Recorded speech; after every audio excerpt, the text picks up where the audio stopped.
भारती।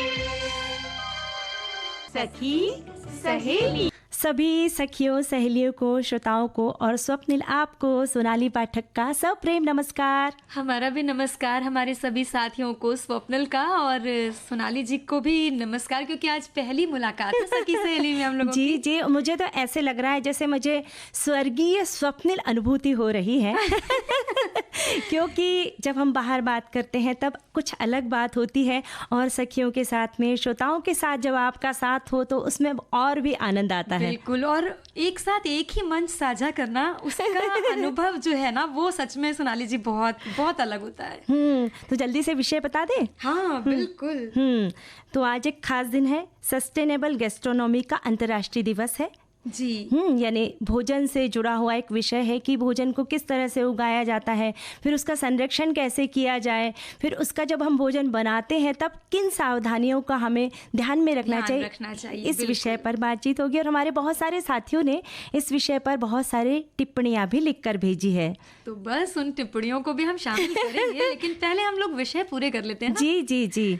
और एक विषय आज का, इसका गुस्सा उसके सर। होता यूं है कि पति पत्नी लड़ बैठे और गुस्सा निकल जाता है बच्चों पर। बच्चों की धुनाई। सच में ये तो मतलब आपने दुखती रग पर, बहुत से लोगों की दुखती रग पर हाथ रख दिया है। यानी ऐसा बहुत बार होता है ना कि हम ट्रेन में जा रहे हैं, कह रही है महिला क्यों लड़ रही है इतनी, समझ में पता चला कि भाई इसकी बॉस से लड़ाई हो गई है या इसका कुछ तो भी गड़बड़ हुआ है जब ये दूसरों पर गुस्सा निकाल रही है। तो इस विषय पर भी हमारे साथी ने लिखकर भेजा है, बहुत सारे श्रोताओं ने, पर और भी अपने कुछ अनुभव भी लिखकर बताए कि आपके साथ कभी ऐसा हुआ है कि आपको ऐसा लगे कि अरे मैंने तो कुछ किया नहीं, फिर भी ये मेरे ऊपर क्यों इतना गुस्सा हो रहे हैं। तो ये एक बहुत अच्छा मजेदार। साथ साथ हम जरा याद करो कुर्बानी में स्वतंत्रता संग्राम सेनानी मंगल पांडे की बात करेंगे जी, और साथ ही कुछ चटकारे लगेंगे व्यंजन में, यानी कि आज बात होगी अचार के जायकों की। क्योंकि ऐसा होता है ना स्वप्निल के, अचार वही है, वही मेथी दाना है,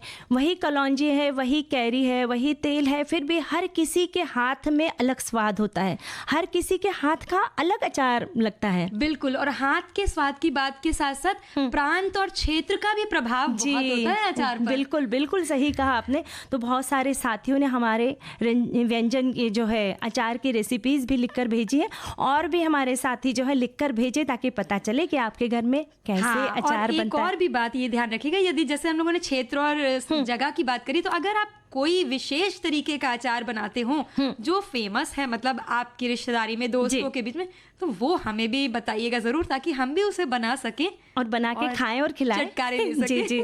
स्वप्निल, आज हम स्वतंत्रता संग्राम सेनानी मंगल पांडे को याद कर रहे हैं। तो हाँ, और इनके बारे में अगर बात की जाए तो मंगल पांडे का जन्म उत्तर प्रदेश के बलिया जिले के एक गांव में हुआ था 19 जुलाई 1827 को, और 22 साल की उम्र में इन्होंने ईस्ट इंडिया कंपनी की सेना में प्रवेश किया था।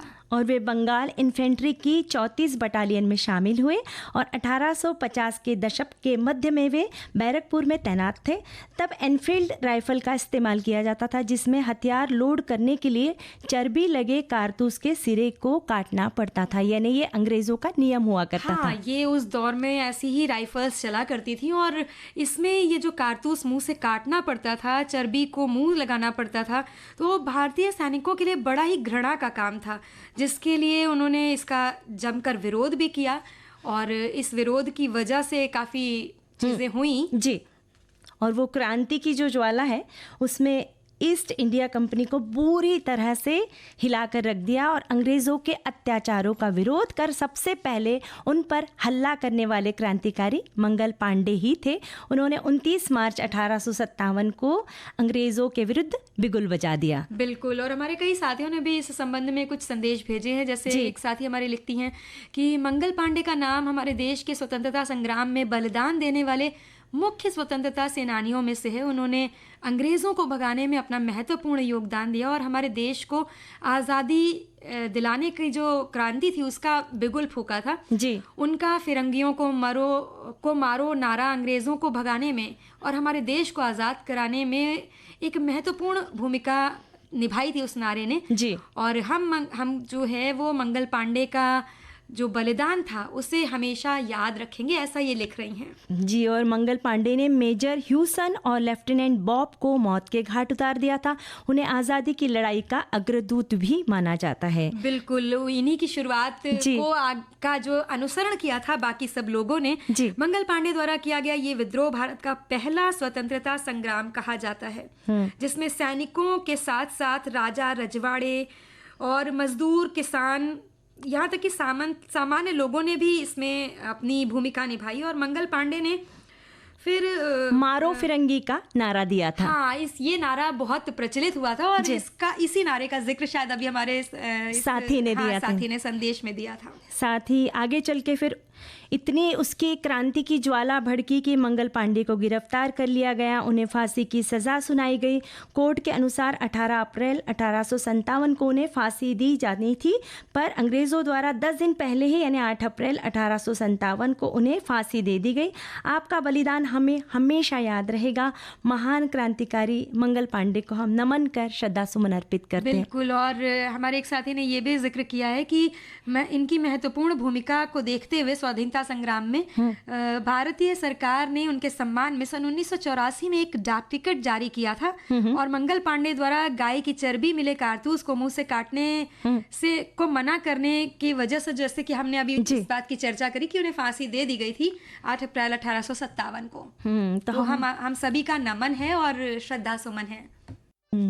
स्वप्निल, आज जो खास दिन है, जैसे हमने शुरुआत में बताया था कि सस्टेनेबल गैस्ट्रोनॉमी दिवस यानी जिसे टिकाऊ पाक कला दिवस भी कहते हैं, तो प्रतिवर्ष 18 जून को ये दिवस मनाया जाता है और जिसे टिकाऊ पाक कला कहते हैं, जिसका अर्थ है ऐसा भोजन जिसमें हमें ये ध्यान रखना चाहिए कि भोजन सामग्री कहाँ से आती है, अन्न कहाँ से उगाया जाता है, बाजार तक कैसे पहुँचता है, फिर हमारी थाली तक कैसे पहुँचता है। इनमें कई बातें शामिल हैं जिससे अन्न शुद्ध हो, स्वच्छ हो और हानिकारक तत्वों से दूर हो। बिल्कुल, और साथ ही साथ जो भोजन आ कहाँ से रहा है, इसके साथ साथ वो तैयार कैसे हो रहा है हमारी थाली में पहुंचने से ये भी बहुत महत्वपूर्ण है। हाँ, जैसे भोजन बनाने के लिए कोयले के बजाय गैस और बिजली का उपयोग हो रहा है, कार्बन के बजाय प्राकृतिक गैस का उपयोग करें, अन्न का उचित भंडारण कैसे किया जाए, इसकी प्राकृतिक तकनीक को अपनाकर कर्मचारियों को प्रशिक्षित करना इत्यादि इस दिन की विशेषता है। मतलब ये जो दिन मनाया जाने के बारे में जो इसका उद्देश्य है वो ये है कि लोगों को भोजन की सस्टेनेबिलिटी के बारे में समझाया जा सके। साथ ही उपकरणों का रखरखाव, यानी जिन उपकरणों का हम इस्तेमाल करते हैं भोजन बनाने के लिए, उसे कटाई के लिए, तो उन उपकरणों का रखरखाव कैसे किया जाता है। साथ ही उपकरणों का नवीनीकरण, यानी कि कुछ नई चीज़ बाजार में आई तो उसका उपयोग कैसे करना है, उसे खरीदना कैसा है, ईंधन, पानी की बचत, प्लास्टिक का कम उपयोग आदि बातें भी बहुत महत्वपूर्ण हैं। बिल्कुल, आपने सही कहा सोनाली जी। और साथ ही साथ हमारे एक श्रोता हैं, उन्होंने लिखा भी है इसके बारे में, जो चीज़ें हमने बताई उसके साथ साथ उन्होंने ये भी बताया है कि जैसे सस्टेनेबल जो बात कर रहे हैं हम लोग, उसकी बात यह है कि स्थानीय और मौसमी खाद्य पदार्थों का चयन करें, जिससे कि जो हम ये देखते हैं ना, जैसे बहुत कोई एग्जॉटिक टाइप की सब्जी ले रहे हैं या फल ले रहे हैं हम लोग, मतलब एक तो वो महंगे भी हो रहे हैं, दूसरी वो बहुत दूर से आ रहे हैं और उनके आने से हमारी प्लेट में उसको पहुंचने तक के बीच का जो वक्त है, हो सकता है उस दरमियान वो खराब हो गया हो या उसके साथ कुछ ऐसे केमिकल वगैरह आजकल इस्तेमाल किए जाते हैं ताकि वो अधिक दिनों तक ताज़ा बना रहे, तो उसका क्या होगा, नुकसान हमारे स्वास्थ्य पर होता है।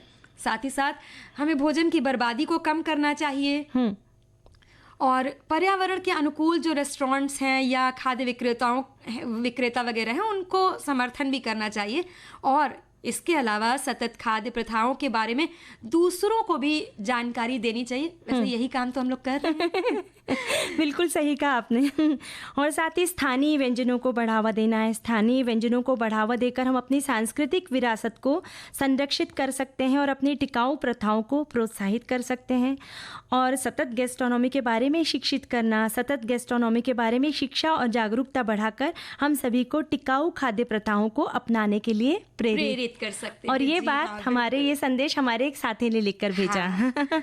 और इस वर्ष की थीम है स्थानीय बीज स्थानीय भोजन, यानी अपने भोजन में स्थानीय फलों सब्जियों का प्रयोग करना हमें बहुत ज़रूरी है। बिल्कुल यही बात हम कह रहे थे ना कि मतलब जो चीज़ें बहुत दूर से या बहुत देर में हम तक पहुंच रही हैं तो उनकी गुणवत्ता में कहीं ना कहीं प्रभाव आता है। तो ऐसे में जो हमारे पास शीघ्रता से उपलब्ध होने वाली चीज़ें हैं तो उनके बारे में हमें सोचना चाहिए और लोगों को भी प्रेरित करना चाहिए। और इन सब बातों का ध्यान रखेंगे तो हम अपने भोजन से तो प्यार कर ही बैठेंगे ना। और स्वप्निल, आज हमने एक बहुत ही मज़ेदार सा टॉपिक लिया है कि इसका गुस्सा उसके सर। हाँ, उसके बारे में बड़ी चर्चा हो रही है। हमारे बहुत सारे साथी जो हैं, हमारे बहुत सारे दोस्त इस विषय पर भर भर के कमेंट्स लिख रहे हैं। वैसे क्रोधित होना बहुत आम सी बात है ना। हाँ। है ना, जैसे मैं आपसे पूछूंगी कि स्वप्निल आपको कभी गुस्सा आता है क्या, तो आपका जवाब क्या होगा? गुस्सा तो आता है, मतलब जो बात ज्यादातर क्या होता है ना, जब हम जो सोचते हैं वैसा सामने से नहीं हो रहा है तो कहीं ना कहीं मन में वो खिन्न सी भावना आ जाना और फिर वो क्रोध में थोड़ी देर बाद अगर मतलब उसको थोड़ा किसी ने बढ़ा दिया तो फिर वो क्रोध में परिवर्तित हो जाएगी। यानी उस ज्वाला में किसी ने घी डाल दिया, बिल्कुल तो भड़क सकती है वो ज्वाला। पर बस हमें इस बात की समझदारी रखना चाहिए कि भाई ज्वाला जो है ज़्यादा भड़के ना, या फिर हमारे साथ वाला कोई ऐसा व्यक्ति हो उस ज्वाला में पानी डालने का काम करे, हमें शांत करने का काम करे, तो वो गुस्सा जो है जल्दी से छूमंतर हो जाता है। छूमंतर पर ऐसा अक्सर होता है, जैसा कि हमने आज जो विषय लिया है वो ज्यादा होता है। गुस्से में ज्वाला में पानी डालने वाले लोग थोड़ा कम होते हैं, क्योंकि जहां हम हैं उपस्थित उस समय पर वहां पर जो बात हुई और उन्हीं लोगों के बीच में तो बैठे हैं ना जिनसे हो रही है, मान लीजिए अगर हो गया तो फिर वहां पर से उठ के या तो हम चले जाएं या जिससे हो रही है वो चले हो जाए कहीं थोड़ी देर के लिए, मतलब माहौल थोड़ा सा बदल जाए, कहने का मतलब है, तो शायद ऐसा हो जाए। लेकिन इसके अलावा जो होता है ना, इसका गुस्सा उसके सर वाला, मतलब ज्यादातर होता यही है कि हमारा आपसे जैसे हुआ और आप हमसे बड़े हो तो हम आपको कुछ नहीं कह पाए तो अपने से छोटों पे जाएंगे ना। स्वप्निल कहाँ खो सी गई हो?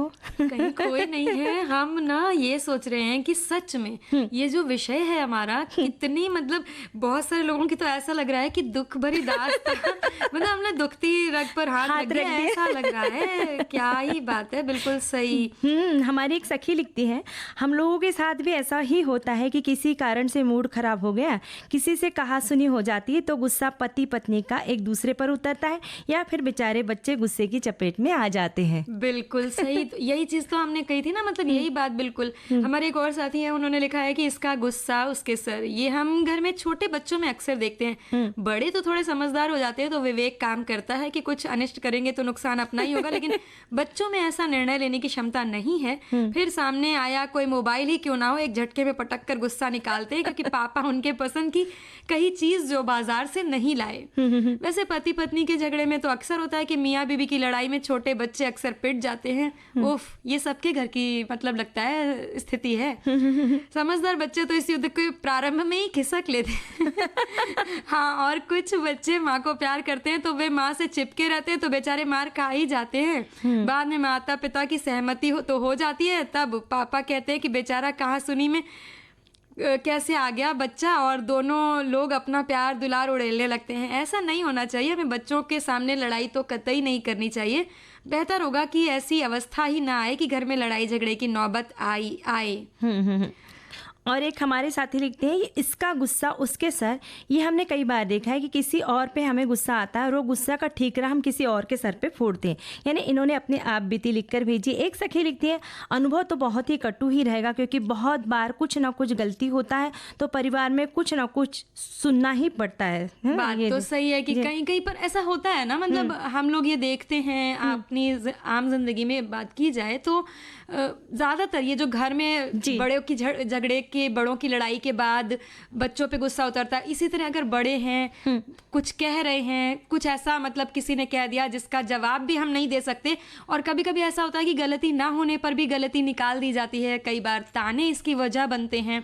तो ऐसे में ज्यादातर यही होता है कि या तो उसी व्यक्ति पर मतलब इंसान गुस्सा निकालेगा ना जिस पर बस चलता हो। हाँ, तो ऐसे में बच्चे जो हमारे अपने होते हैं ना, उस पर हम गुस्सा निकालते हैं। जैसे पत्नी के बहुत करीबी पति होते तो उन पर गुस्सा निकलेगा कि पड़ोसन से लड़ाई हो गई, सहेली से लड़ाई हो गई, पति महोदय भी चुप हो जाते हैं, उस वक्त शांत रह जाते कि नहीं इसकी कुछ तो भी बात बिगड़ी हुई है, तो हमें अभी चुप रहना है, थोड़ी देर बाद में सब बता देगी कि किसके साथ लड़ाई हुई है। एक हमारे साथी लिखते हैं, इसका गुस्सा उसके सर, बाप रे बाप, अरे भाई गुस्सा आया ही क्यों जो किसी के सर पर धरना पड़े।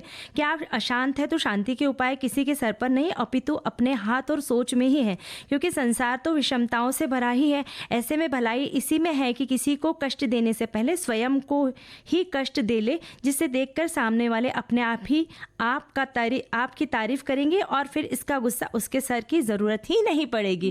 बहुत अच्छा इन्होंने सुझाव दिया है, पर इस सुझाव को भाई अमल करने की उस वक्त ऐसी दशा ही नहीं होती है। सोच कहाँ पाते हैं ना इतनी जल्दी से, मतलब उस समय तो आवेश कहते हैं ना कि ये शायद एक ऐसा संवेग है जो वास्तविक में संवेग है, मतलब वेग के साथ अचानक से आता है और इसको रोकना बहुत मतलब तुरंत से नहीं रोका जा सकता, मुश्किल होता है। ऐसे ही हमारे एक साथी हैं, लिख रही हैं कि किसी का गुस्सा किसी और के सर पर निकालना सही नहीं है। बात तो ठीक है, इससे रिश्तों में गलतफहमी और दूरी आ सकती है।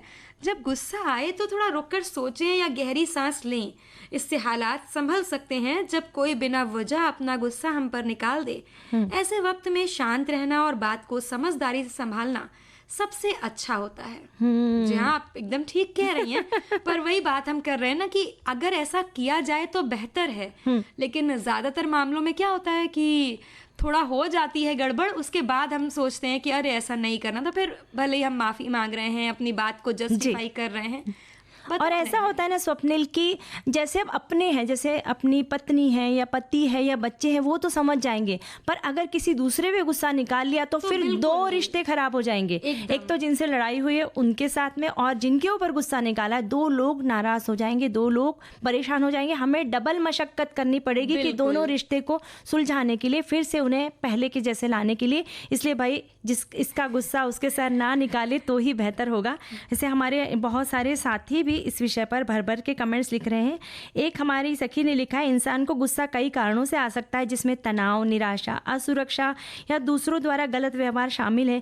कभी कभी एक सामान्य प्रतिक्रिया हो सकती है जब कोई व्यक्ति खुद को खतरे में महसूस करता है या जब उनकी ज़रूरतें पूरी नहीं होती है। बिल्कुल। और हमारे एक साथी हैं, उन्होंने लिखकर भेजा है, जब भी मेरी पत्नी से मेरी बहस होती है तब मैं रेडियो पर विविध भारती लगाकर वॉल्यूम बढ़ा देता हूँ, और यदि बहस या झगड़ा दोपहर को 3 बजे होता है तब मेरी पत्नी यही बोलती है, अभी नहीं, सखी सहेली के बाद बहस करना। क्या बात है, मतलब कितना कहीं ना कहीं आकर आपका ऐसा झगड़ा शांत कराने का काम कर देते हैं। सचमुच सचमुच। और हमें बहुत खुशी हो रही है ये बात को सुन के कि यानी हम किसी के घर में सुकून के पल, चैन के पल आ रहे हैं, हमारी बदौलत खुशी आ रही, तो बहुत अच्छी बात है।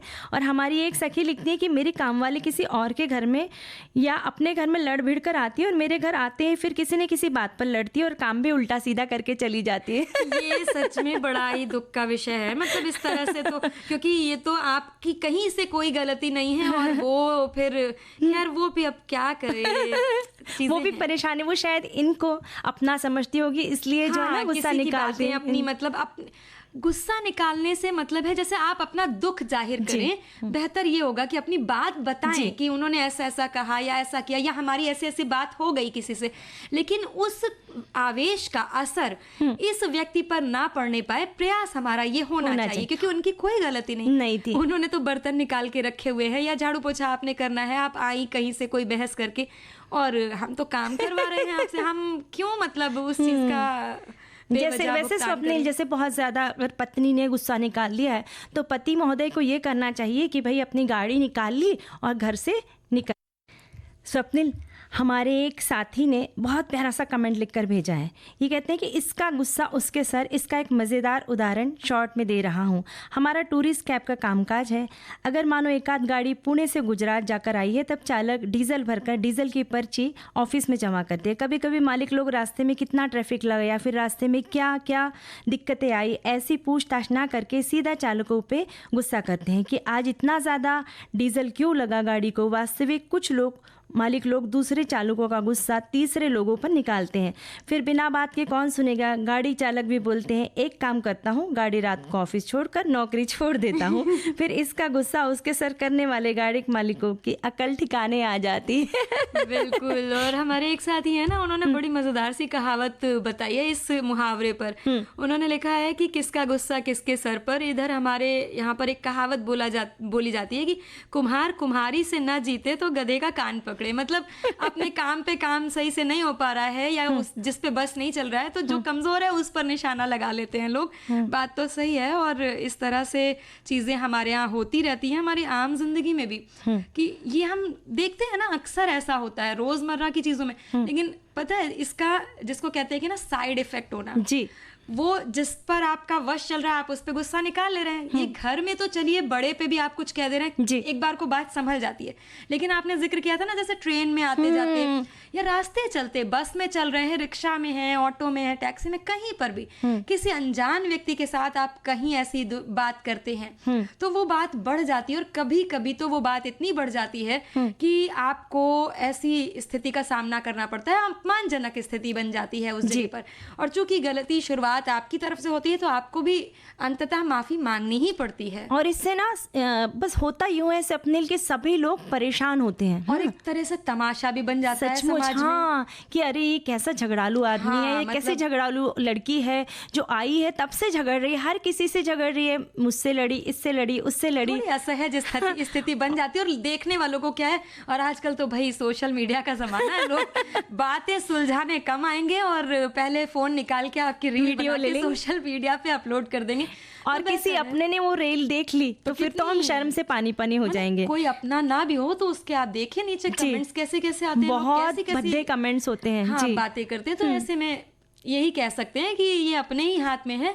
थोड़ा सा धैर्य जीवन में बहुत जरूरी, स्थिति में होना बहुत आवश्यक है। एक हमारे साथी लिखते, इसका गुस्सा उसके सर, बचपन की बातें याद आई जब किसी एक का शैतानी हम सभी के सिर पर उतारी जाती है। यानी जैसे बहुत सारे बच्चे हुआ करते थे ना बचपन में, तो 7-8 भाई बहन, एक ने शरारत की तो बस माँ क्या सभी को पीट देती थी, है ना।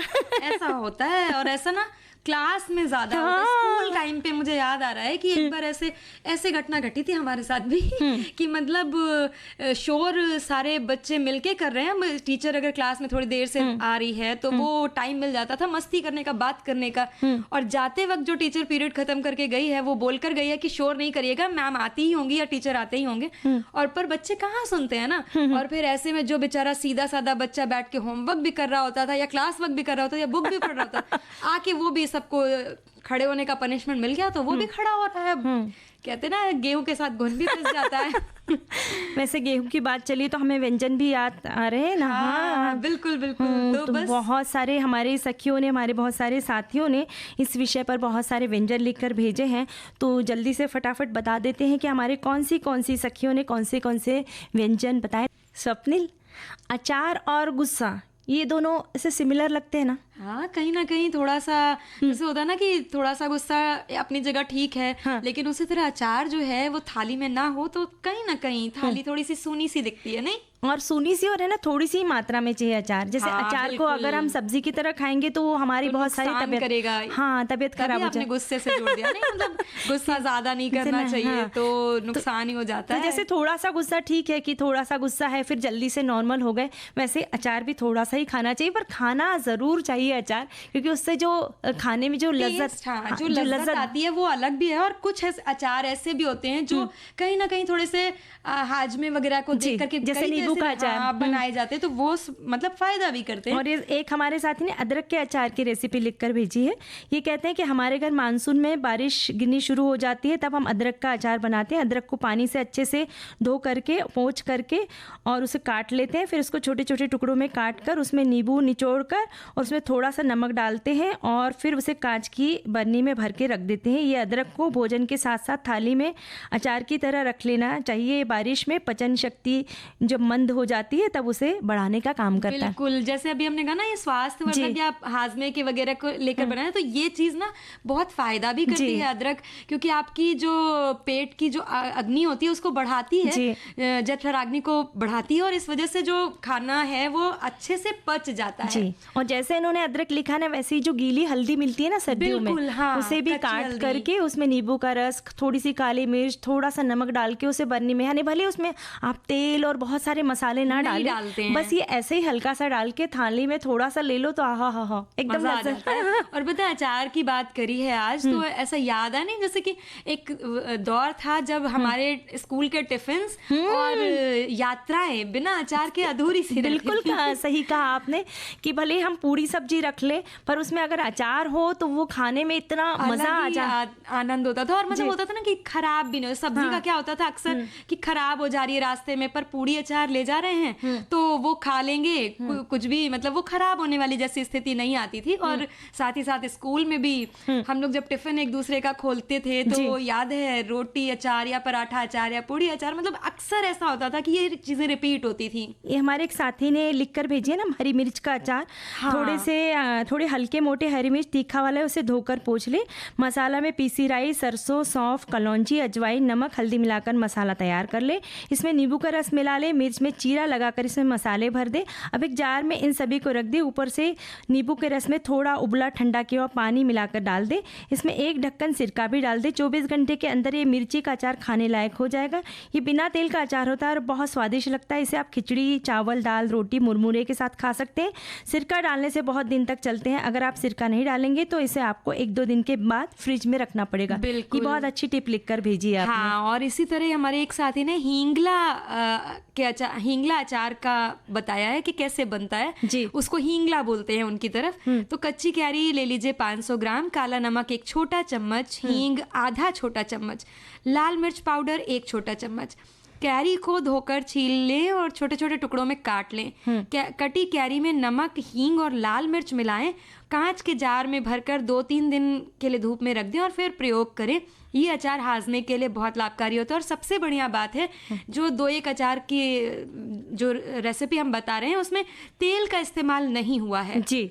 तो ये बहुत यानी स्वास्थ्य की दृष्टि जी बिल्कुल स्वाद के साथ साथ फायदे की भी चीज है सबसे। और इतने सारे अचार बताए तो एक हमारे साथी ने नवरत्न अचार की भी सामग्री वगैरह बताकर भेजी है कि कैसे बनाते हैं, ये रेसिपी भी बताइए। कलमी कच्चे आम 1 किलो, चीनी 1 किलो, गुड़ 500 ग्राम, दरदरी काले मिर्च 10, लौंग 6, बड़ी इलायची 4, दालचीनी 1 इंच, बारीक कटी मेवा 1 कटोरी, मगज के बीज 1 बड़ा चम्मच, कटा खोपरा 1 बड़ा चम्मच, घी 1 बड़ा चम्मच। और आम को छीलकर मोटे मोटे कद्दूकस कर ले और गर्म घी में काली मिर्च, बड़ी इलायची, दालचीनी, लौंग डालकर भून ले और कद्दूकस कर आम ढककर रख दे। धीमी आंच पर 5 मिनट तक पकाए। अब चीनी और गुड़ डालकर फिर से धीमी आंच पर चीनी के पूरी तरह घुलने तक पकाए। मेवा, मगज और कटा नारियल डालकर गैस बंद कर दे। ठंडा होने पर जार में भरे। यानी ये जो अचार कह लीजिए, मुरब्बा कह लीजिए, है ना, कुछ मुरब्बे जैसा लग रहा है हमें। इसको ना रोटी के साथ खाने में बहुत आनंद आएगा। और जो तीखे तीखे अचार के साथ साथ ये मीठा अचार भी है ना, जैसे ये जो बनता है ना, ये वाला अचार जो अभी आपने रेसिपी पढ़ी है, ये हमें ना दाल चावल मतलब बचपन से बहुत अच्छा लगता है। तो बस भाई मन कर रहा है अचार खाने का, चाय पीने का भी मन कर रहा है। तो अब इजाजत ले लेते हैं आप सभी को। सोनाली पाठक और स्वप्निल श्रीवास्तव का प्यार भरा नमस्कार। सखी सहेली कार्यक्रम की प्रस्तुतकर्ता अनुश्री पाठक।